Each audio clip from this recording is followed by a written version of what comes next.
Welcome to episode 3 of the Small Tales podcast. I'm your host, Michael Barbaro Jr. Today we have Ron Tufano from Love Custom Creations and Hector Velazquez from On Living Proof Designs. Let's welcome them to the show. Welcome to the podcast. It's a pleasure to have you both. If you would like to introduce yourself to the audience at home.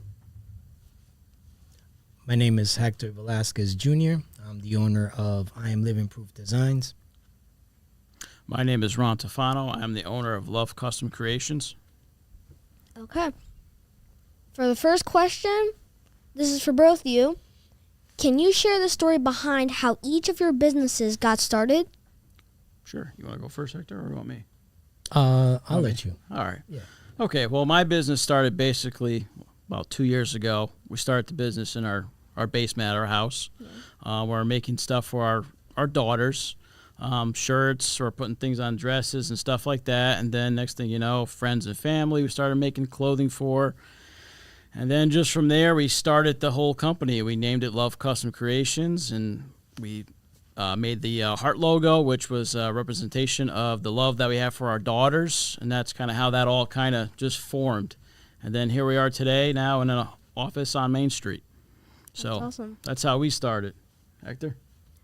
Yeah.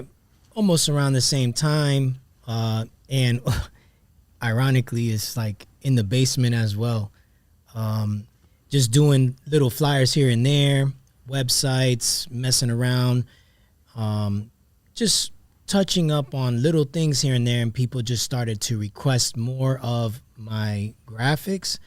So I started off with just the graphic part because I'm naturally an artist, and from there, it grew to people wanting to have more products with the graphics.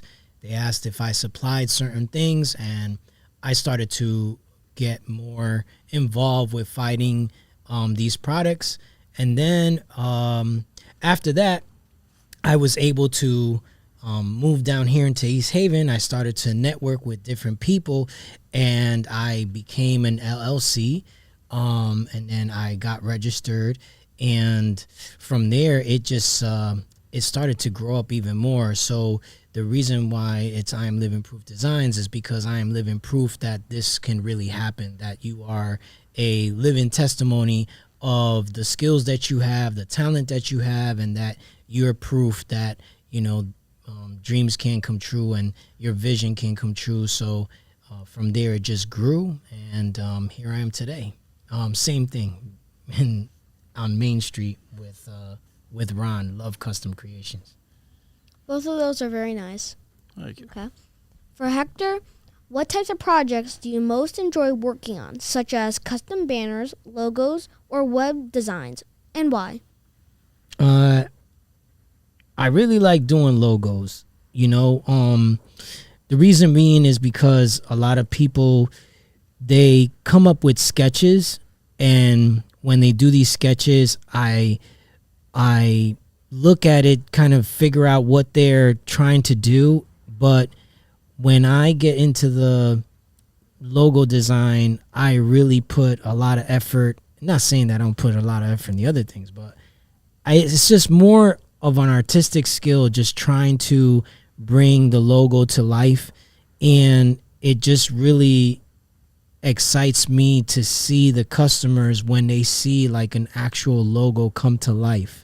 So that's the reason why that excites me more than any other of the items that I provide, because it's starting from scratch, starting from a drawing or a sketch.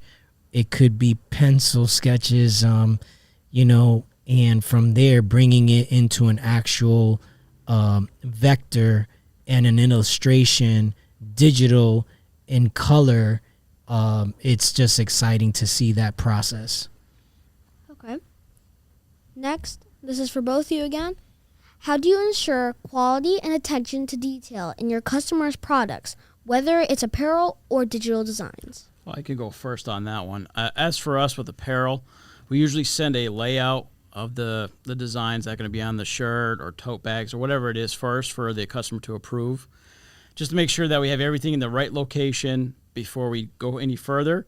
And then after that, we usually get all the material in. Once all the material's in, we check and inspect to make sure there's no marks on the material, no catches. And then we also check any of the prints that may come in, and we make sure that the spelling is correct and all that other stuff before anything gets pressed or put on any shirts. Just a process we all do and check. But as for me, that's what we do for the apparel and stuff. As for Hector, I don't know if your process is a little different. Yeah, it's similar. With the graphic part, we have to make sure that if you're depending on how you're going to print it, if you're going to print it on something very large that is going to upscale your image, we have to make sure that it's not going to pixelate. It has to be at a 300 DPI, and for different designs and different logos, depending on what images they bring to us, I do an inspection, and I will make sure that the customer sees how it will actually print if it was like in their face at 100%. So I'm making sure that the quality of the design is clean and crisp and clear, so it doesn't pixelate. And if they need more services on helping them not have that image pixelate, then I can help them with that process. Okay. Now this is for Ron. How does being a small family business influence your approach to customer service and product creation? Well, with that, it's just the whole one-on-one I get to have with everybody. It's in having 4 daughters, you kind of learn to have a lot of patience and understanding. So when you're dealing with customers, that kind of helps. And just having a small little family business, you also have all your family involved. So, it's me, my fiance, along with my sister. So it's a very family-friendly environment, and we all kind of share the same type of, ideas and stuff, which kind of help. And just we always keep an open mind and just really pay attention to what our customers are asking us. Got it. Okay, and this is for Hector. Can you describe a particularly challenging project you've worked on and how you've overcome any obstacles? I just had a project right now that just recently came up, and it was, there was some obstacles. So with the stuff that I do, I also do installations of decals. So I'm working on putting decals on windows, on vehicles, and any kind of surface that people really want. And this particular customer, we did branding. We did a whole brand for them. So they had a tremendous artwork for the brand. Everything came out clear, and the decals came out clear. However, as I was putting on the decal on the window, I noticed that this particular vendor, the decals weren't too good, and they were showing marks and showing bubbles and different type of things that I noticed.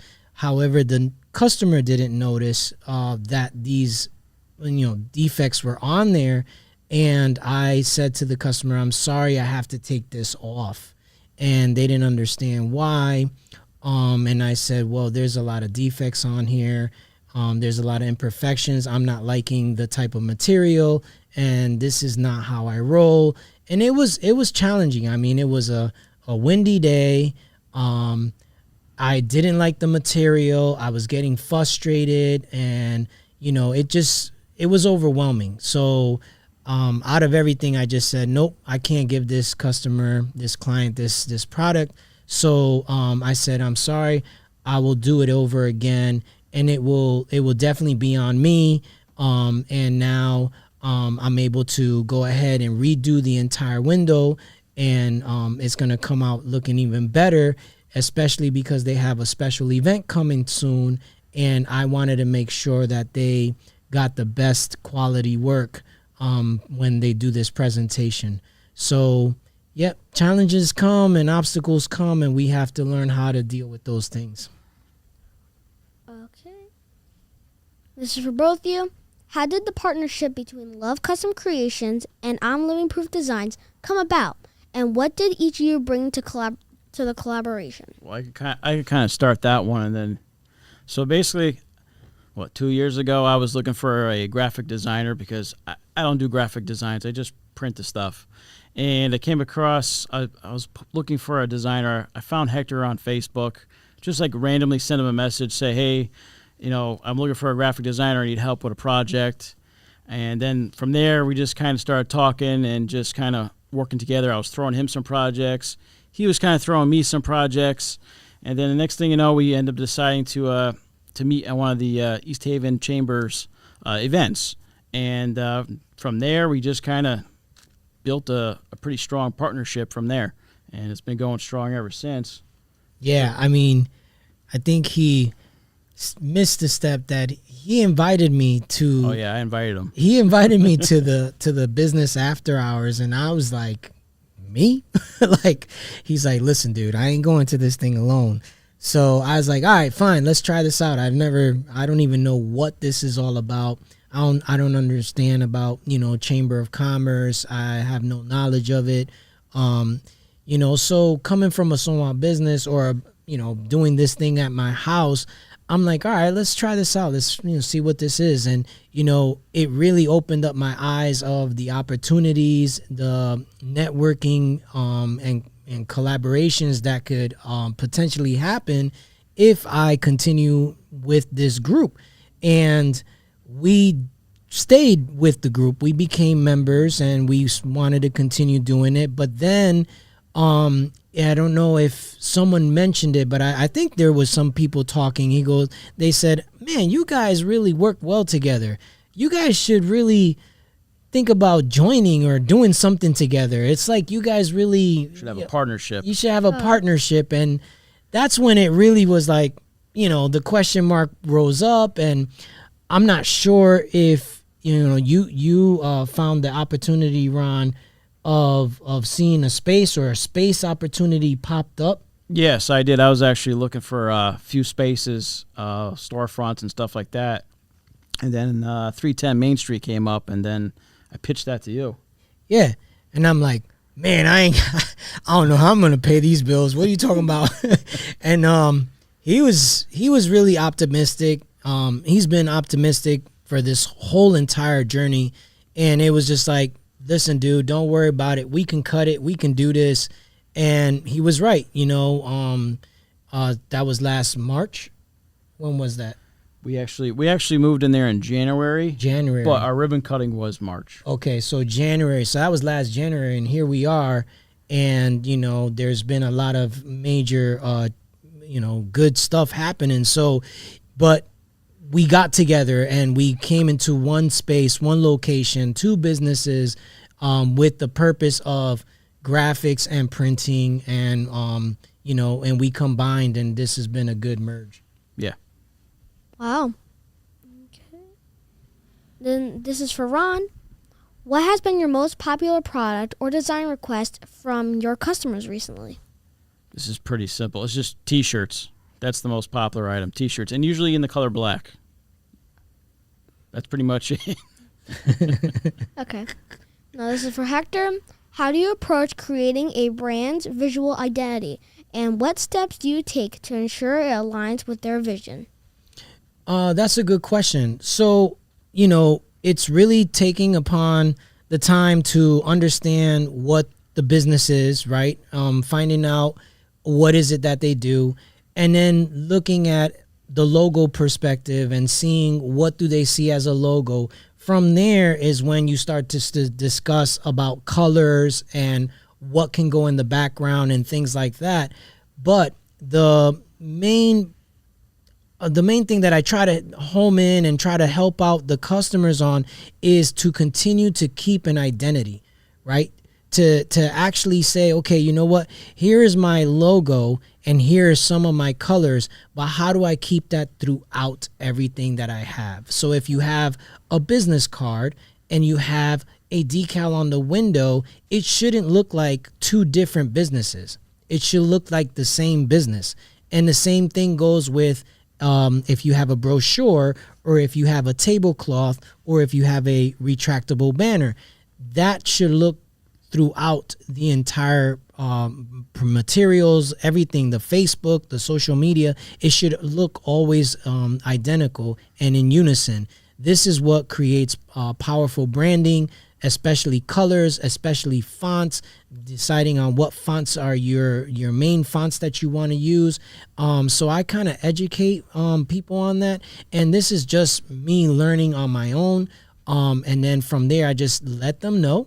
And I create a concept, and if they like that, they will stick with that idea. Okay. Let's see, and this is for both of you again.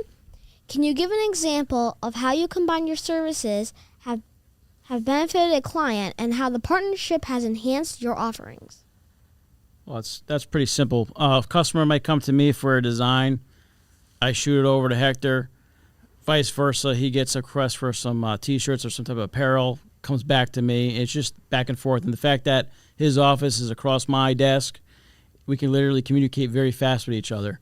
So, and what happens is that a lot of the customers will have something already designed. yes. And then they'll want it on a T-shirt, but when Ron looks at it, The file's not usable for printing. yeah, Got like something's not right. It's gonna end up being pixelated.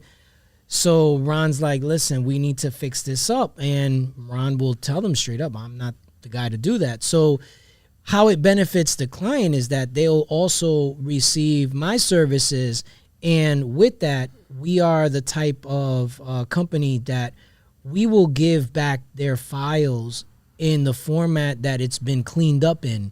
So if it's a vector, a PDF, then they can keep that and continue using that file with other services if they would like. They don't have to continue with us, but we hope they do. Yeah. But they take the files and they're good, and then they can use that for I flip it back to you. Yeah.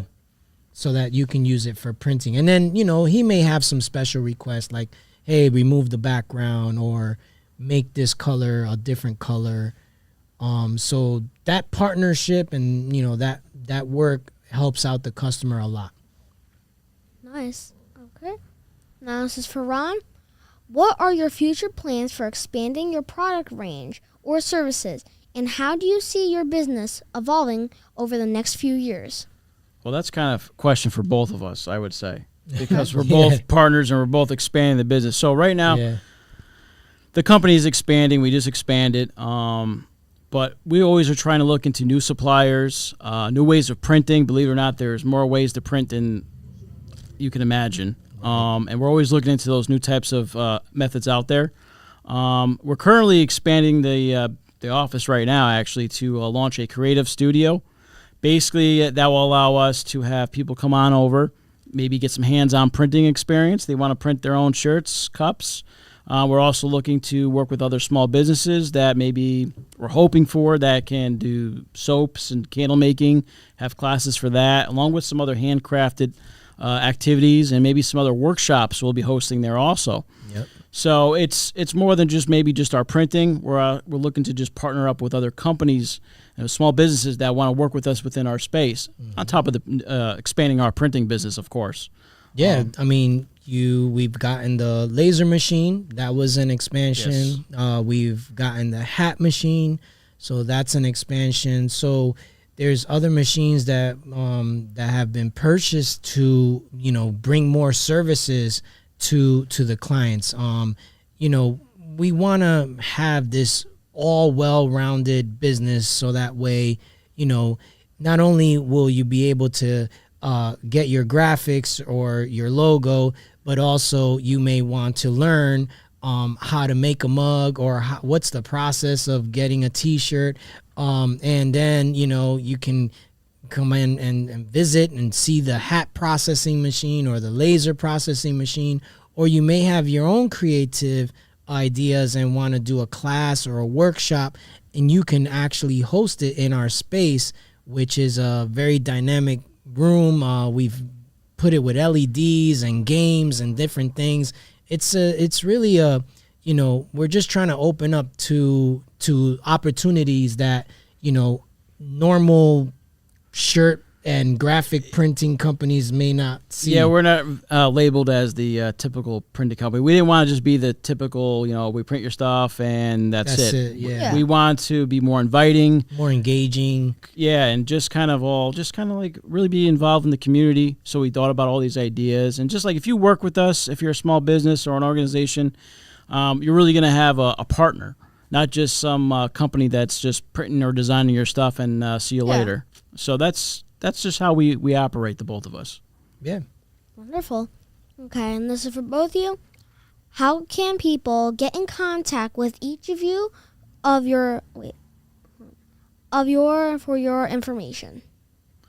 For me, it's simple. You can find us on Facebook. Just look up Love Custom Creations. We're on Facebook. You can find us on Instagram, TikTok.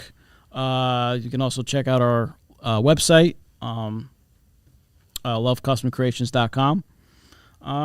Same here. Same for, Facebook, I Am Living Proof Designs. Instagram, same tag. TikTok, same tag. And then the website is IamLivingProofDesigns.com. So, you can definitely connect with us through there.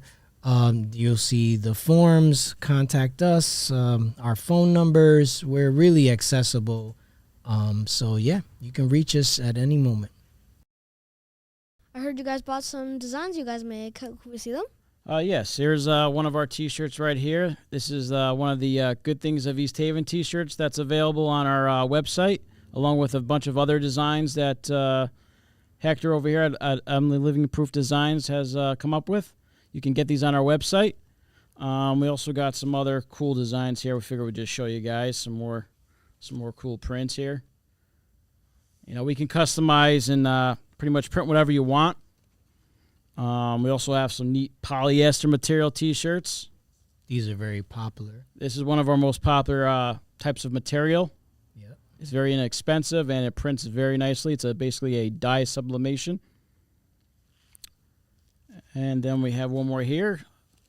If anybody knows Sherry's, here's another nice T-shirt, cotton T-shirt that we did.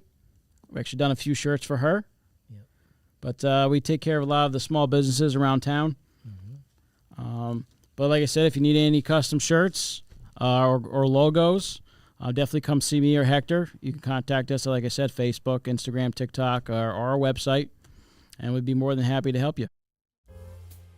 Thank you for watching episode 3 of the Small Tales podcast. Make sure to leave a like and subscribe to the channel. Special thanks to East Haven Public Television for letting us use their studio space. If you would like to get your business on the podcast, please send us an email. We'll see you next time on the Small Tales podcast. Have a good one.